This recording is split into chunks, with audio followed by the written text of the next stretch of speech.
নেপালকে 10 উইকেটে হারিয়ে ইতালির ইতিহাস।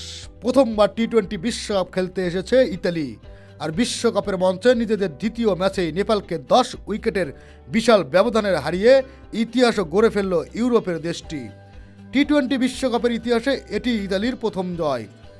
মুম্বাইয়ে অনুষ্ঠিত ম্যাচে নেপালের বিপক্ষে মাঠে নেমেই রেকর্ড করে দিল ইতালি। প্রথমবারের ইউরোপের বাইরে কোনো দেশ বিপক্ষে মাঠে নামে তারা।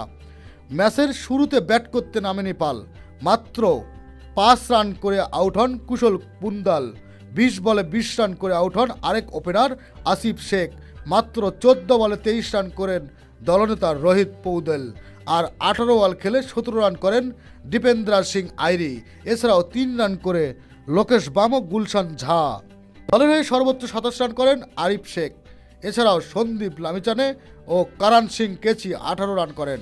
রানের দেখা পাননি নন্দন যাদব ও ললিত বাজবংশী। নেপালের ইনিংস থামে 123 রানে।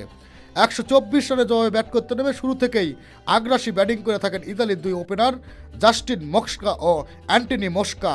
শেষ পর্যন্ত আক্রমণাত্মক ব্যাটিং করে গিয়েই মাত্র 12.4 ওভারেই জয়ের বন্দরে পৌঁছে যায় ইতালি।